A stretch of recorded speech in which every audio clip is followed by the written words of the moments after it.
आप फिर आ रहे मैडम? मुझे नहीं लगा मैडम आपसे मिलना चाहेंगी। मैडम जजगामिनी की कोठी पर तैनात आदमी कोठी के बाहरी गेट में बने उस छोटे से बोखले से आते हुए से कहा।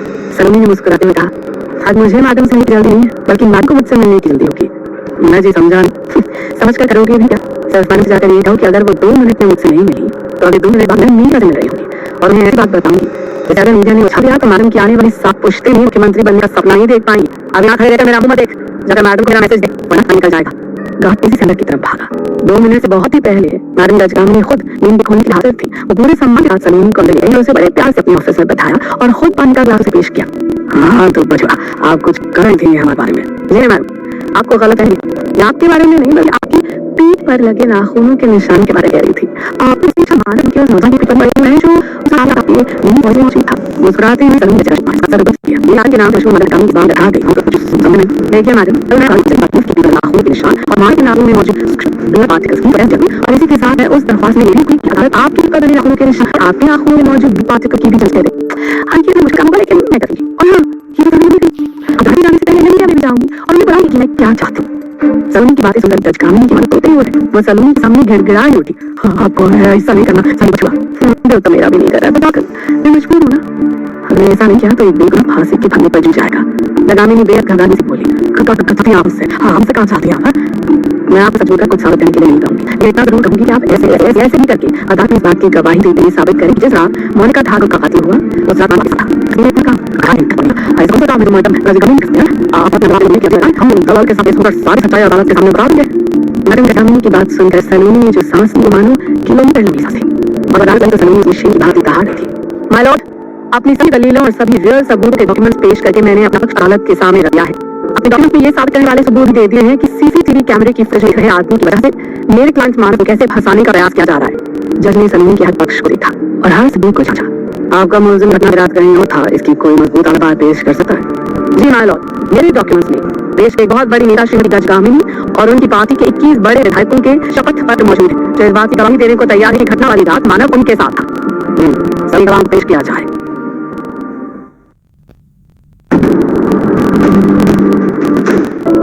ठच भरी अदालत में जजगामिनी ने अपनी पार्टी के 21 विधायकों के साथ अदालत में हाजिर होकर अपनी गवाही दी। जी माय लॉर्ड, उस रात मानव शाम 9 बजे से लेकर सुबह 4 बजे तक हमारे साथ ही था। एक बेहद गुप्त मीटिंग और कहा है माय लॉर्ड, राज्य में विधानसभा चुनाव आ रहे हैं, इसलिए हमने हमारी पार्टी के गिने चुने विधायकों के साथ अपनी कोठी पर एक विशेष अत्यंत गुप्त बैठक बुलाई थी जिसमें चुनाव की स्ट्रेटजी बनाई जा रही थी। इसी के लिए मिस्टर मानव भी मौजूद है क्योंकि मिस्टर मानव को हमारी पार्टी ने अपने चुनाव के लिए स्पेशल PR नियुक्त किया है। मैडम जजगामिनी के बाद की विधायकों ने भी अपने बयान में अपनी शीर्ष मैडम जजगामिनी की बातों का समर्थन किया और ये सुनकर आखिर अदालत को ये फैसला सुनाना ही पड़ा। सभी गवाहों और बयानों को मद्देनजर रखकर अदालत फैसले पर पहुंची है कि मानव बेकसूर है। मानव को तुरंत रिहा और बरी किया जाता है और इसी के साथ अदालत पुलिस पहुंचकर उसे सलाखों के पीछे पहुंचाए। अदालत खत्म होने के बाद सलोनी इंस्पेक्टर मनप्रीत सिंह के पास पहुंची। पार्टी में स्पेशलिस्ट होने का मतलब नहीं है इंस्पेक्टर साहब की कोई कानून में भी स्पेशलिस्ट हो। वैसे इस केस में की जितनी किरकिरी हुई है ना, उसे ठीक करने का एक तरीका यह है कि मोनिका ठाकुर की असली हत्यारे तक पहुंचा जाए और वो कोई और नहीं बल्कि कमी है क्योंकि जिस जेल में वाली कॉन्ट्रैक्ट किलर को मार बनाकर भेजा था उसका खास आदमी है। सलाह देने के लिए शुक्रिया वकील साहिबा। मैं अब एक काम ही को पूछता हूँ। मेरा दावा है कि वो कुछ ही घंटों में गा कर मेरे को बताएगी कि मोनिका ठाकुर की हत्या उसने की है। फिर सलोनी मैडम जजगामिनी की तरफ पलटी। आपने सच बात कहकर मानव पर बहुत एहसान किया मैडम, लेकिन आपके 21 विधायकों ने आपका समर्थन क्यों किया? अरे राजनीति है बचवा, और राजनीति में अगर मुखिया जाता है तो सब जाते हैं। अब सालों को पता था कि हमें मुख्यमंत्री की कभी खटाई में पड़ी तो सभी की विधायक की भी खटाई में पड़ जाएगी, इसीलिए सभी तबाही में दौड़े चले आए। वैसे एक बात होता है, आपका ये मानव है ना बहुत प्यारा और मस्त, इस बोले चलेंगे बना किसी में फिर से दबोच कर अपन फांस में ले जाएंगे। इतना कहकर मैडम जजगामिनी अपने विधायकों के साथ वहां से निकल गई। सलोनी ने भी मानव का हाथ पकड़ा और उसके साथ अदालत से बाहर आ गई। बाहर आते ही सलोनी ने अपना फोन निकाला और अन्ना को फोन लगा दिया। मानव को लेकर आ रही हूँ, तैयारी कर लो। हम माँ और मानव के साथ ये शहर हमेशा क्यों छोड़ रहे हैं? नेहा ने पूछा। पर कहाँ जाएंगे हम? इस शहर से बहुत दूर, वहाँ जहाँ तुम होगी मम्मी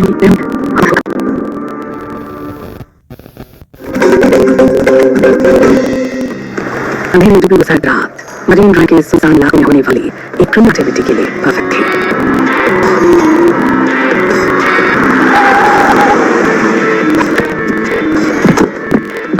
ये कहाँ ले आए तुम बब्बन? डील के लिए यही लगाई हुई है भाई। तो यहाँ कोई है कि नहीं? तू हमें डबल क्रॉस तो नहीं करा? क्रॉस व्रॉस मेरा काम नहीं है, मत सुनिए। अपन दुकान के पक्के हैं, आप बस थोड़ा पेशेंस फेसेस दिखाओ, वो लोग आते ही होंगे। ये नाम लिया और मेजबान हंसे। गाड़ियों के रुकते ही बबन भागते हुए काले शीशे वाली एक कार के पास आया और उसका दरवाजा खोला। सलाम रंगा भाई। क्या रे बब्बन, तू कब से गन्स में डील करने लगा? अरे मेरी इतनी औकात कहाँ रंगा भाई, बस एक नई पार्टी से कनेक्शन बनाए। स्मगल हुए जो गन्स वो लेकर आए थे, उनकी क्वालिटी देख समझ आया कि उनकी सही कीमत पूरे बिहार में सिर्फ आप दे सकते हैं। बस फिर क्या, लगा दिया फोन आपको। चापलूसी बंद, चल दिखा। हाँ जरूर। ओ मंटू भाई, जरा माल लियाओ यार। कंधे पर मकसूद के साथ खड़ा मंटू तुरंत एक बैग लेकर तेजी से रंगा के पास आया। क्वालिटी चेक के लिए उसने बैग से एक रिवॉल्वर निकाली और रंगा की ओर बढ़ा दी। गन्स की क्वालिटी देख रंगा की आंखें चमक उठी। माल धासु है, क्वांटिटी बता। एक बैग में 50 रिवॉल्वर हैं, ऐसे 10 और बैग हमारी गाड़ी में हैं। बसंत। इशारा मिलते ही बसंत एक सूटकेस के साथ आगे आया जो रुपयों से भरा पड़ा था। चाहो तो भी लो, पूरे 10 करोड़ हैं। नहीं भाई, इसकी जरूरत नहीं। हमारा धंधा भरोसे से चलता है और मुझे आप पर पूरा भरोसा है। बहुत अच्छे। धंधे में नए हो, लेकिन धंधे का सबसे खास उसूल मालूम है तुम्हें। गन्स की वो डील सक्सेसफुल रही। रंगा के जाने का बब्बन मंटू की ओर पलटा। मंटू भाई, आपका काम तो हमने करवा दिया, अब हमें हमारा कमीशन मिल जाए तो हम भी यहाँ से 9 तो 11 बोले। मैं मकसूद भाई से बात करता हूँ। ठीक है, आप मकसूद भाई से बात करो, तब तक मैं हल्का होकर आता हूँ। बहुत देर से रोक रखा था मैंने। बब्बन कुछ दूर पर मौजूद झाड़ियों में हल्का होने गया। उधर मंटू मकसूद के पास चला आया, लेकिन मकसूद से बात करने से पहले ही उसका फोन बज उठा। जी दादा। डील फाइनल हुई? हाँ, 10 करोड़ मेरे हाथ में है, पर वो साला बब्बन अभी भी इस वक्त अपना कमीशन मांग रहा है। उसे वहीं मार कर दफना दो। हम तीनों के अलावा इस डील के बारे में किसी चौथे को भनक तक नहीं लगनी चाहिए। मैं अभी ठोकता हूँ उसे।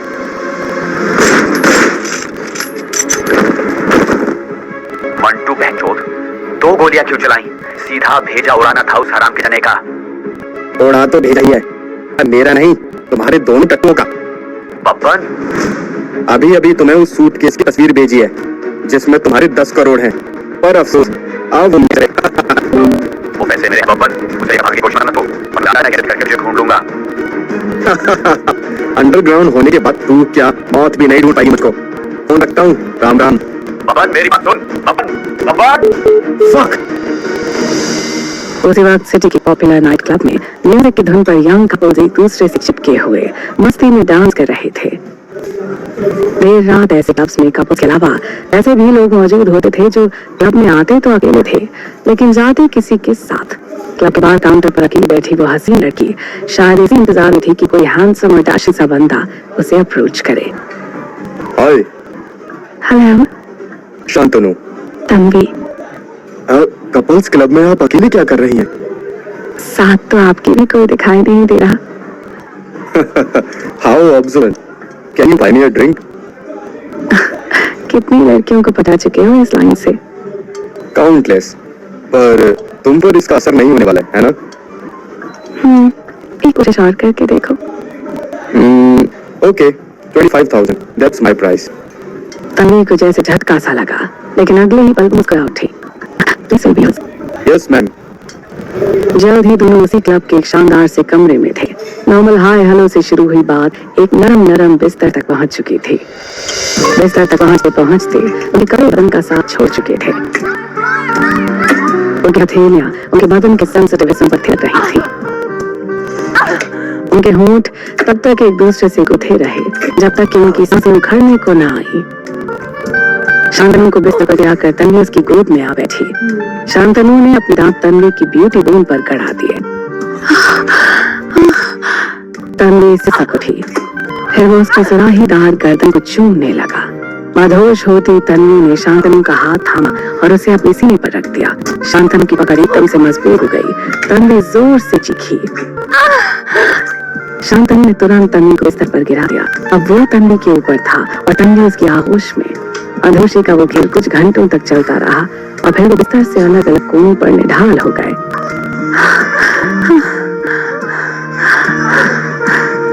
कुछ पल तक वो अपनी उखड़ी सांसों को संभालती रही, फिर तन्वी उठी और अपने कपड़े पहनने लगी। पेमेंट कैश दोगे या डायरेक्ट मेरे बैंक अकाउंट में ट्रांसफर करोगे? मैं पेमेंट क्यों करूंगा? पेमेंट तो तुम्हें मुझे करना है। क्या बकवास कर रहे हो? 25,000 देने की बात कही थी तुमने। ओ मैडम, मैंने कहा था 25,000 इज माई प्राइस। वो मेरी कीमत थी, मेरी सर्विस की। तुम्हारी सर्विस की? पर मुझे तो लगा कि तुम मेरी कीमत तय कर रहे थे। एक मिनट, तुम्हारी कीमत? इसका मतलब तुम एक सेक्स वर्कर हो? और तुम एक जिगलो? फक!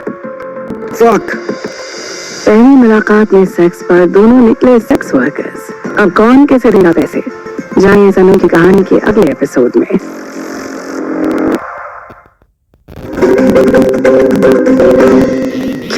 पैसे पहले लेने चाहिए थे ना तुझे। बता दिखानी और लड्डे मुफ्त मत देंगे। ओ मैडम, मजे तो तुमने लिए हैं, मैं तो अपना कम कर रहा था, वो भी पैशनेटली। अब अपना नाटक बंद करो और चुपचाप मेरे पैसे निकालो। 25,000 लिए बगैर तुम्हें इस कमरे से जाने नहीं दूंगा मैं। अच्छा जी, ये बात ठीक है। आप पास आओ जरा, देती तुम्हारे पैसे तुम्हें। बोल तो ऐसे रही हो जैसे पैसे देने की जगह मेरा टेटू दबाने वाली हो।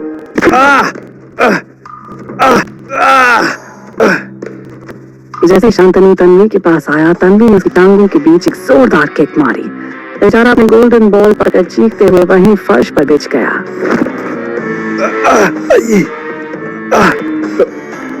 मेरे मोर वो तो मैंने फाड़ दिए, अब यहीं पड़े रहो। बड़ा आया था मुझसे पैसे ने।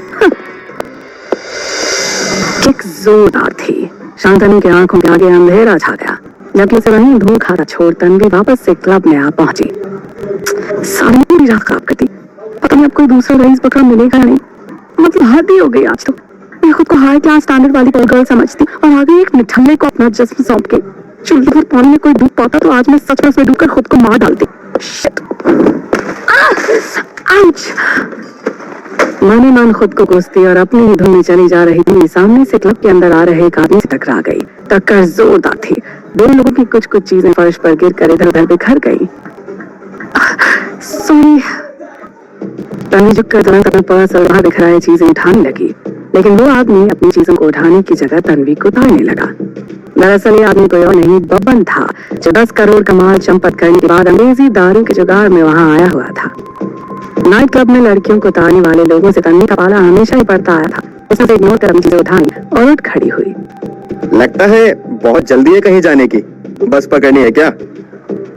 अपने परदादा के जमाने का जोक मत मारो और रास्ते से हटो।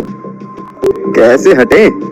इरादा तो तुम्हारा रास्ता रोकने का है जाना। तन्वी ने उस आदमी को गौर से देखा। बड़ी मूछें, सिर पर गिनती के 2 बाल, एब्स की जगह ग्रैंड फैमिली पैक। उसे देख जवान लड़की तो क्या, उम्र दराज लेकिन माल टाइप भाभियां भी उल्टी कर दी।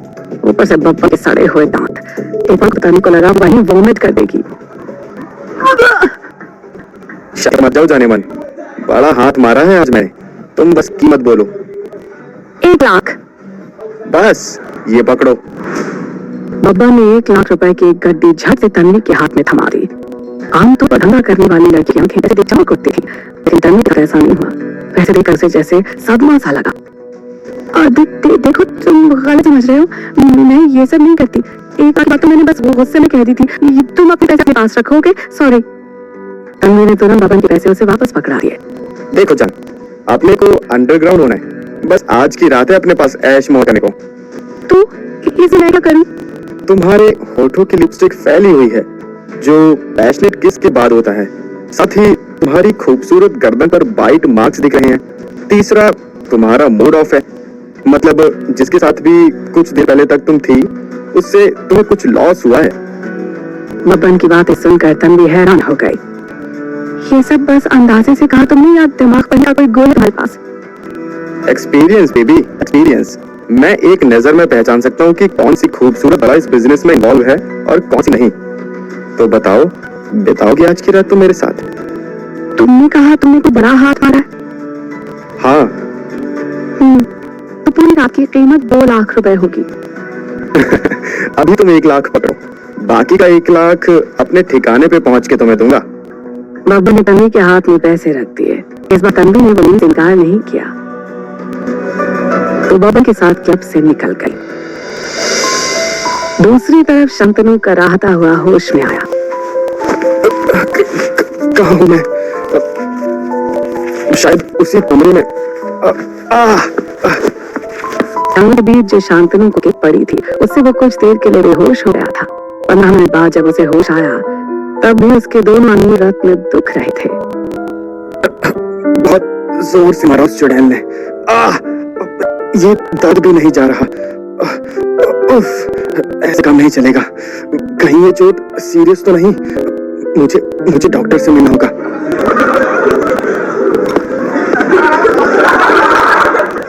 शांतनु किसी तरह उठा और कमरे से बाहर निकल आया।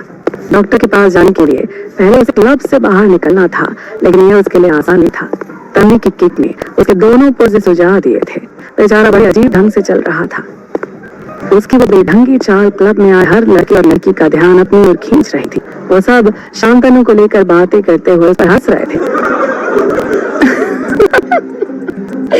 ओह माय गॉड, इसे क्या हुआ? बड़े अजीब ढंग से चल रहा है ये। ओह माय गॉड, मैं जानती हूँ इसके साथ क्या हुआ। एक बार मैंने अपने हस्बैंड को एक लड़की के साथ फ्लर्ट करते देख लिया था। फिर जहाँ मैंने उसे मारा ना, उसके बाद पूरे 2 दिन इस लड़के की तरह ही चल रहा। खुद को लेकर हुई बातों ने शांतनु को पूरे क्लब के सामने शर्मिंदा कर दिया। जैसे जैसे वो क्लब से बाहर निकला। तन्वी, बहुत बुरा किया तुमने मेरे साथ। कसम खाता हूँ मैं तुम्हें नहीं छोड़ूंगा। क्या सच में तन्वी की किक ने शांतनु के स्पर्म बैंक में आग लगा दी थी? एक बंदा जिसका धंधा ही इसकी टांगों के बीच में था, अगर वो टूट फूट गया तो कैसे पैसे कमाएगा? नाइट क्लब में इतने सारे लोगों के सामने शर्मिंदा होने के बाद कैसे बदला लेगा शांतनु तन्वी से? जानने के लिए सुने अजब धंधे की इस गजब कहानी का अगला मजेदार एपिसोड।